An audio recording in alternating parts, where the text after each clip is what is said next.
Hello student, I am your Madhuri ma'am. Welcome to my dream classes.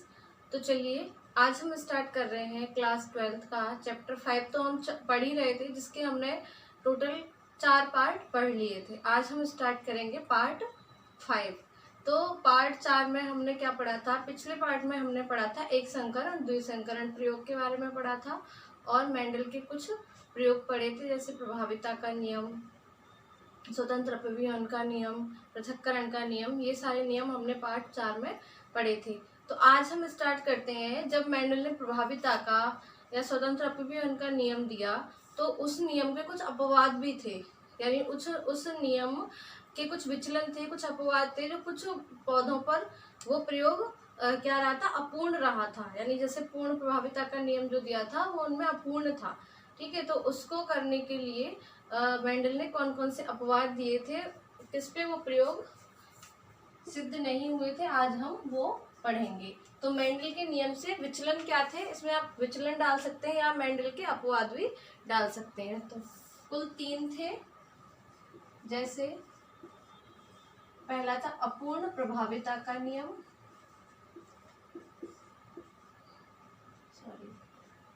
अपूर्ण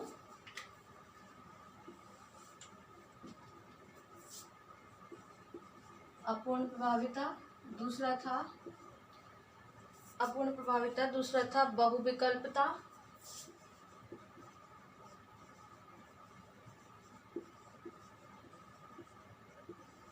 और तीसरा है सह प्रभाविता। ये जो भी आप पढ़ रहे हो, जैसे अब कुछ बच्चे ऐसे होंगे जो डायरेक्ट पार्ट 5 पढ़ रहे होंगे, तो जो बच्चे डायरेक्ट पार्ट 5 पढ़ रहे हैं मैं उनको बताना चाहूँगी कि वो पार्ट्स, इसकी पहली वीडियोस भी जरूर देख लें, क्योंकि ये चैप्टर क्या है, सारे चैप्टर ही एक दूसरे से टॉपिक को रिलेट होते हैं, लेकिन ये चैप्टर बिल्कुल भी आपको समझ में नहीं आएगा जब तक आप इसको स्टार्टिंग से नहीं पढ़ेंगे। तो अपूर्ण प्रभाविता का नियम क्या कहता है? Incomplete dominance. इसके कुछ उदाहरण थे। तो सबसे पहले हम अपूर्ण प्रभाविता देखेंगे। इसको मैं यहाँ से साफ कर देती हूँ। 3 विचलन थे उसके। अपूर्ण प्रभाविता के पहले हम कुछ उदाहरण देखेंगे। क्या उदाहरण है इसका? एक उदाहरण है मीठी मटर, दूसरा है स्नैपड्रैगन,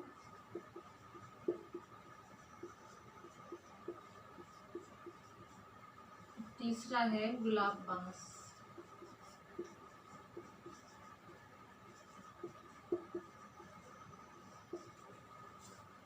ठीक है, गुलाब बांस पौधा। तो ये जो थे, इन पे अपूर्ण प्रभाविता का नियम प्रदर्शित हुआ। अब कैसे हुआ वो देखते हैं। हमने जब वो प्रभाविता का नियम पढ़ा था तो उसमें मैंने आपको पढ़ाया था कि कैपिटल टी और small T. Capital T responsible होता है किसके लिए? लंबाई के लिए। ठीक है, और ये जस्ट उसका अपोजिट बोना यानी छोटे कद के लिए, तो ये लंबाई के लिए रेस्पॉन्सिबल होता है। अब इन दोनों का जब क्रॉस होता है तो क्या बनता है? कैपिटल टी और स्मॉल टी। तो जो F1 में जो पौधा बना वो कैसा बना? लंबा बना, क्योंकि उसमें प्रभावी गुण उपस्थित है। प्रभाविता के नियम की डेफिनेशन क्या थी? जब किसी पौधे में प्रभावी और अप्रभावी गुण दोनों उपस्थित हों तो प्रभावी लक्षण वाला जीन अपना ही लक्षण प्रदर्शित करता है, उसको प्रभाविता का नियम कहते हैं। तो यहाँ पर जो पौधा बना वो लंबा बना। लेकिन यहाँ पे जैसे हम देखते हैं पूर्ण प्रभाविता में हम 2 ले लेते हैं। जैसे हम यहाँ पे कलर का लिया, एक लाल रंग का फूल लिया और एक किसका लिया? सफेद रंग का फूल लिया। ठीक है, लाल को हम कैपिटल आर से डिनोट करते हैं और सफेद को स्मॉल आर से डिनोट करते हैं। ये क्या हो गए? दोनों जनक हो गए। ठीक है, एक को हम मेल मान लेते हैं और एक को हम फीमेल मान लेते हैं। ठीक है, अब यहाँ पे इसका युग्मज कैपिटल आर और इसका स्मॉल आर। जब इन दोनों का क्रॉस होता है तो कैपिटल आर और स्मॉल आर बनते हैं। F1 जनरेशन में जो पौधा बना वो कैसा बना? कैपिटल आर और स्मॉल आर का बना। ठीक है, अब यहाँ पे क्या था? मैंने आपको प्रभाविता के नियम में पढ़ाया था कि लंबे और जब बौने पौधे का क्रॉस कराया जाता है तो जो F1 जनरेशन में पौधा बनता है वो लंबा बनता है। लेकिन यहाँ पे प्रभावी भी गुण है और अप्रभावी गुण है, ठीक है। यहाँ पे ये दोनों ही गुण अपना अपना लक्षण प्रदर्शित करते हैं, क्योंकि सफेद अपने में एक प्रभावी लक्षण है और लाल क्या है, अपने में एक प्रभावी लक्षण है, ठीक है। तो दोनों ही प्रभावी लक्षण का गुण प्रदर्शित करेंगे, तो दोनों मिलकर क्या बनाएंगे, गुलाबी बनाएंगे। तो इसलिए यहाँ पे ये नियम अपूर्ण प्रभाविता का नियम साबित हुआ, क्योंकि यहाँ पे लाल था और यहाँ पर सफेद था। जब लाल और सफेद को मिलाते हैं, आप जब ड्राइंग भी करते हो तो आपको गुलाबी कलर बनाना है, तो लाल और सफेद को मिलाकर आप गुलाबी बना लेते हो, ठीक है। तो यहाँ पे F1 जनरेशन में जो पौधा बना, जो फूल बना, वो किस रंग का बना, गुलाबी रंग का फूल बना। तो यहाँ पे ये नियम जो है गलत साबित हो गया प्रभाविता का, तो इसलिए इसको कहते हैं अपूर्ण प्रभाविता का नियम। तो क्या डेफिनेशन होगी इसकी, जब प्रभावी लक्षण का जीन अपूर्ण प्रभाविता जब प्रभावी लक्षण का जीन और अप्रभावी लक्षण का जीन दोनों एक साथ उपस्थित हो, वहां पर दोनों अपना लक्षण अलग अलग प्रदर्शित करें, उस स्थिति में अपूर्ण प्रभाविता का नियम कहलाता है, ठीक है। दूसरा आता है आपका बहुविकल्पता। बहुविकल्पता का मतलब क्या होता है, विकल्प में एलील होते हैं, बहु में एक से अधिक होते हैं।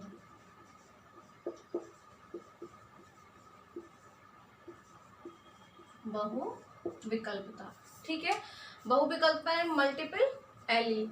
अब मल्टीपल एलील का सबसे अच्छा एग्जाम्पल क्या है, मानव रुधिर। अभी मैंने आपको अपूर्ण प्रभाविता पढ़ाया, उसके जो एग्जाम्पल दिए वो आप ढंग से याद कर लेना, क्योंकि वो अधिकतर एग्जाम में पूछे जाते हैं कि अपूर्ण प्रभाविता के उदाहरण बताइए, ठीक है। मानव रुधिर वर्ग। अब मानव रुधिर वर्ग इसका उदाहरण है, तो अभी बहुविकल्पता को पढ़ने से पहले हम थोड़ा सा मानव रुधिर वर्ग के बारे में पढ़ लेते हैं। मानव रुधिर वर्ग कितने प्रकार के होते हैं, 4 प्रकार के होते हैं। कौन कौन से, ए बी और ओ, ठीक है, यही होते हैं। तो ये 4 प्रकार के होते हैं। रुधिर वर्ग की खोज किसने की थी, कार्ल लैंडस्टीनर ने। कार्ल लैंडस्टीनर ने किसकी खोज की थी, रुधिर वर्ग की खोज की थी। मानव में 4 प्रकार के रुधिर वर्ग होते हैं, ठीक है। अब इन 4 प्रकार के रुधिर वर्ग को निर्धारित करने के लिए कोई जीन होता है, जैसे कि अभी पे हमने पढ़ा था पहले कि जब माता पिता दोनों से एक जायगोट बनता है, तो उन जायगोट को निर्धारित, उनके जीन को निर्धारित करने के लिए पहले से जीन उपस्थित होते हैं। 2 जीन माता के अंदर होते हैं, 2 जीन पिता के अंदर होते हैं, युग्मक होते हैं, ठीक है। तो ऐसे ही इसमें भी क्या होते हैं, जीन होते हैं। तो मानव में 4 प्रकार के रुधिर को निर्धारित करने के लिए जो जीन होता है वो होता है आई। क्या होता है, आई। आई के 3 रूप उपस्थित होते हैं, और सभी जो अभी हम पीछे पढ़ते थे उसमें हमने 2 पढ़े थे, जैसे कैपिटल टी, स्मॉल टी। 1 लक्षण वाला पौधा लिया तो भी, ठीक है, 2 लक्षण वाला पौधा लिया तो भी उसके 2-2 जीन उपस्थित थे। लेकिन यहाँ पे आई के जो है वो 3 जीन उपस्थित होते हैं।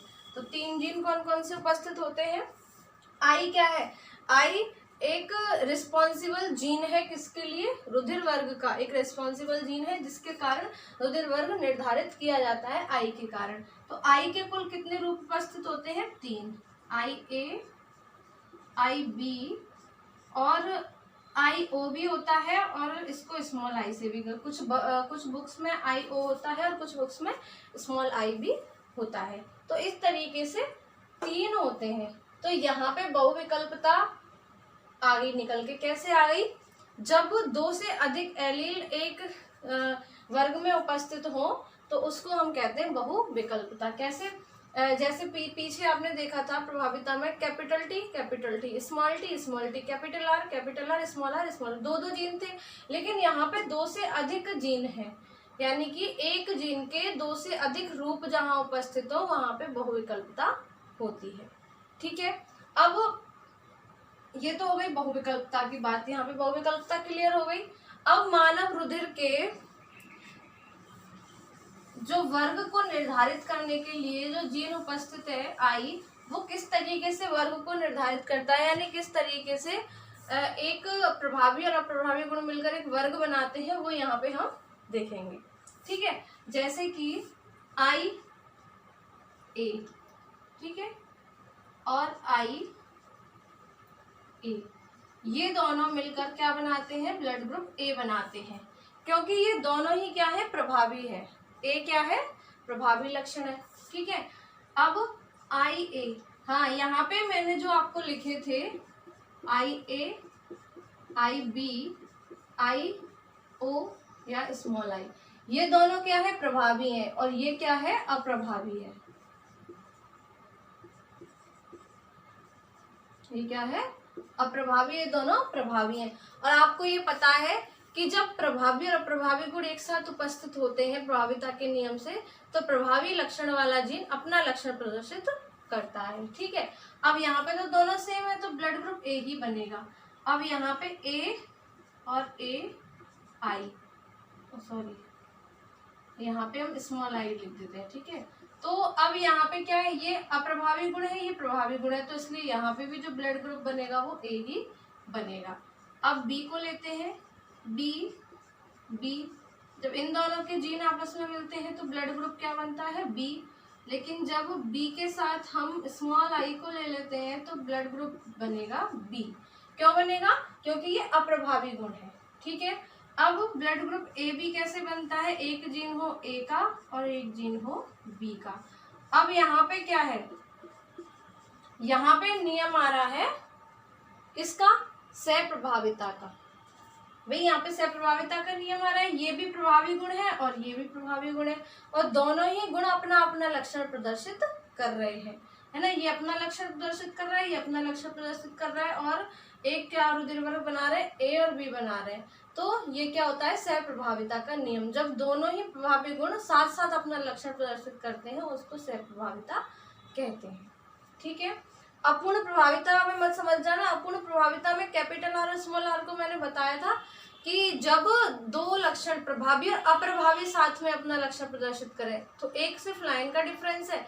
जब दो लक्षण वाले जीन, एक अप्रभावी जीन और प्रभावी जीन, दोनों ही अपना लक्षण प्रदर्शित करते हैं वहां पे, और यहाँ पे दोनों ही प्रभावी जीन अपना लक्षण प्रदर्शित करते हैं। ठीक है, अब यहाँ पे नेक्स्ट आता है आई, स्मॉल आई और स्मॉल आई, जब इन दोनों का वर्ग बनेगा तो वो बनेगा ओ। ठीक है, अब ये दोनों क्या है, अप्रभावी गुण है। आपको पता है कि जब भौ ने पौधे का क्रॉस कराया था तो हमने क्या लिया था, स्मॉल टी। तो स्मॉल टी का जब आपस में क्रॉस कराते हैं तभी तो बौना बनता है। तो यहाँ पे क्या है, स्मॉल आई और स्मॉल आई जब दोनों ही जीन होते हैं तब जो ब्लड ग्रुप है वो क्या बनता है, ओ बनता है। तो इस तरीके से इसके टोटल 6 ग्रुप बनते हैं, यानी 2 इसके बनते हैं, 2 इसके बनते हैं, एक इसका बनता है और एक इसका बनता है। ठीक है, ये बहुत इंपॉर्टेंट है और बहुत सिंपल है, कुछ इसमें है नहीं। यहाँ पे क्या है, दोनों के प्रभावी लक्षण है तो इसलिए जो ब्लड ग्रुप बनेगा वो प्रभावी बनेगा, सेम टू सेम है। यहाँ पे ए प्रभावी है और ये अप्रभावी है, तो यहाँ पे जो ब्लड ग्रुप बनेगा वो क्या बनेगा, प्रभावी। यहाँ पे ये दोनों सेम है, यहाँ पे प्रभावी और अप्रभावी है, तो प्रभावी लक्षण वाला जीन अपना लक्षण प्रदर्शित करता है, तो यहाँ पर बी बनता है। अब ये दोनों ही प्रभावी है तो इसलिए यहाँ पर ब्लड ग्रुप जो बनेगा वो ए बी बनेगा, क्योंकि दोनों ही अपना लक्षण प्रदर्शित बराबर बराबर कर रहे हैं। अब ये दोनों ही अप्रभावी हैं तो यहाँ पे जो ब्लड ग्रुप बनता है वो भी अप्रभावी ही बनता है, ओ बनता है। ठीक है, इसको आप आई, कैपिटल आई ओ करके भी लिख सकते हो। ठीक है, अब इससे बहुत क्वेश्चन पुट अप होते हैं, है ना। जैसे एक क्वेश्चन दिया जाए कि यदि पिता का रुधिर वर्ग ए है और पुत्र का रुधिर वर्ग ओ है, तो माता का रुधिर वर्ग क्या हो सकता है, यानी माता का जीनोटाइप जो है वो क्या हो सकता है। तो क्या बताया मैंने, पिता का रुधिर वर्ग क्या है, ए है, ठीक है, और शिशु का रुधिर वर्ग ओ है। तो माता का रुधिर वर्ग ज्ञात करना है, तो कैसे करेंगे, कैसे करेंगे बताइए। अब यहाँ पे क्या लेंगे, जो शिशु है वो ओ है, इधर माता है इधर पिता, ठीक है।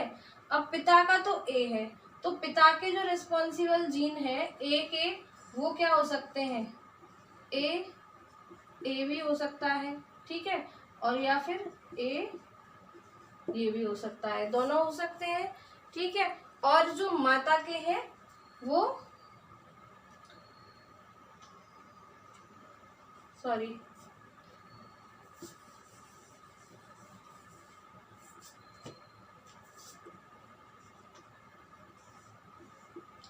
हाँ, अब आपको यहाँ पे मैंने इसमें क्वेश्चन में था कि शिशु का रुधिरवर्ग ओ है, तो ओ आते ही दिमाग में एक बात ये फिट हो जानी चाहिए कि जहाँ पर स्मॉल आई जीन हो वहीं पे रुधिरवर्ग ओ बनता है।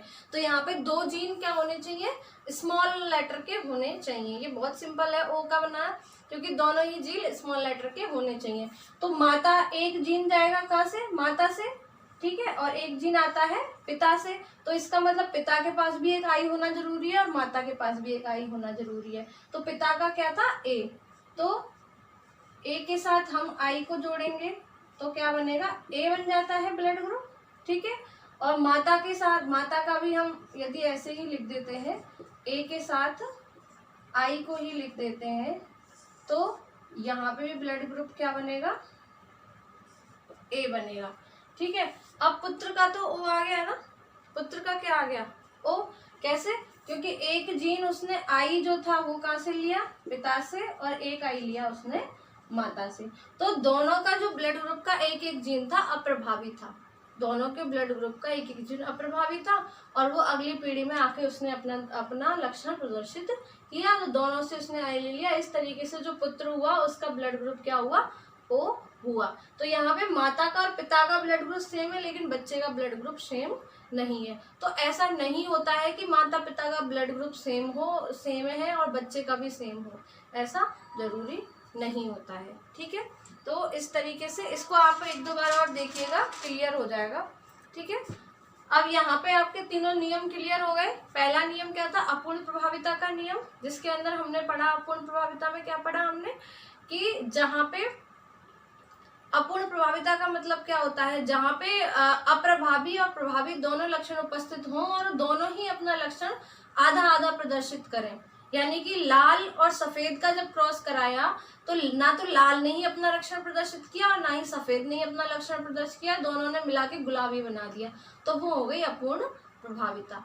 बहुविकल्पता क्या होती है, बहुविकल्पता में जहाँ पे 2 जीन के अलावा अधिक जीन उपस्थित हों उसको हम बहुविकल्पता कहते हैं। जहाँ पे 1-2 से जीन से अधिक जीन उपस्थित हों उसको हम बहुविकल्पता कहते हैं। जैसे कि मानव के रुधिर वर्ग में रिस्पॉन्सिबल होता है आई एक जीन होता है जो रुधिर वर्ग को निर्धारित करने के लिए रिस्पॉन्सिबल होता है, ठीक है। तो वो मानव रुधिर वर्ग में 3 होते हैं, कितने होते हैं, 3, आई बी और स्मॉल आई या आई ओ, तो 3 होते हैं। इस तरीके से ये क्या है, बहुविकल्पता है। ये मानव रुधिर वर्ग क्या है, इसका एग्जाम्पल है।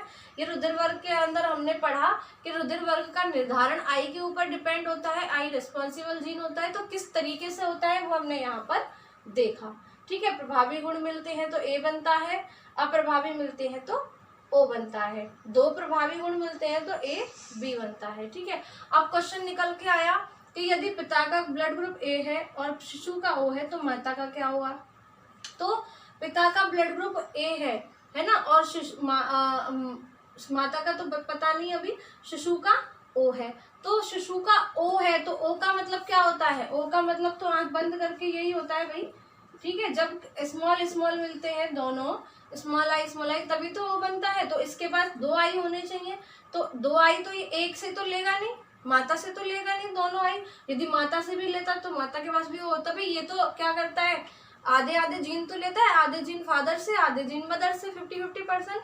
तो इसने एक आई ब्लड ग्रुप लिया कहाँ से, पिता से, और एक लिया माता से, तो दोनों से आई लिया तब इसका ओ बना। तो इसका जीन ए होने के लिए, इसका ब्लड ग्रुप ए होने के लिए जीन कौन सा होगा, ए और आई, और यहाँ पे भी ए और आई ही होगा। यहाँ पे हम ए और ए लिख सकते हैं क्या, नहीं लिख सकते, क्योंकि यदि यहाँ पे बच्चे का ब्लड ग्रुप ओ बनना है तो वो एक आई को माता से लेगा, और यदि ए को ले लेता तो यहाँ पे इसका जो ब्लड ग्रुप जो है ओ की जगह ए हो जाता। इसलिए दोनों का ब्लड ग्रुप सेम रहता है।